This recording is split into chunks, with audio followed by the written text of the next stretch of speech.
Hi friends. இப்போ எல்லோரும் ரீசெண்டாக பார்த்துருப்பீங்க, ரெட்டில் பார் போட்ட ஒரு மெயிலு நம்ம ஓல்டு லைன் ஒன்று பார்த்துருப்போம். அது பார்த்தீங்கன்னா என்னோடய மாப்பிள்ளை லிட்டன் லாஃப்ட்டில் தான் உள்ள மெயிலு. அதுபோக ஒரு 4 மெயில் ஓல்டு லைனேஜ் வச்சுருக்காரு. இப்போ பார்க்குற பிஜிஎம்ஸ் வந்து அவர் வீட்டில் உள்ள பிஜிஎம்ஸ் தான். இந்த டார்க் செக்கருக்கும் ரெட் செக்கருக்கும் போட்டு இறக்கியிருக்காரு. அந்த குஞ்சு பார்த்தீங்கன்னா பியூர் ரெட்டில் இறங்கியிருக்கு ஃப்ரெண்ட்ஸ். இவர் ஒரு 7 வருஷமாக நம்ம ஏரியாவில் ஹோமர் பிஜிஎம்ஸ் வளர்த்துக்கிட்டு இருக்காரு.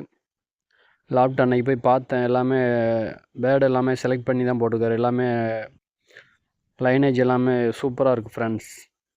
இப்போ பார்க்குறது இன்னொரு டார்க் செக்கரு, அதோட பேர் பண்ணி தான் போட்டிருக்காங்க. அதுக்கு ஒரு செக்கரில் தான் குஞ்சு இறங்கியிருக்குன்னு நினைக்கிறேன். இது அவரோட ஓன் ரிங் போட்டிருக்காரு காலில். இவர்கிட்ட தான் நம்ம வீட்டுக்கு ஒரு ரிங் வாங்கியிருந்தோம் இடவெளில். இந்த பிஜிஎன்ஸ் எப்படி இருக்குன்னு பார்த்துட்டு கமெண்டில் சொல்லுங்கள் ஃப்ரெண்ட்ஸ். மாப்பிள்ளைகிட்ட ஒரு சிக்கு பேர் வாங்கணும் ஹோமரில். தேங்க்ஸ் ஃபார் வாட்சிங்.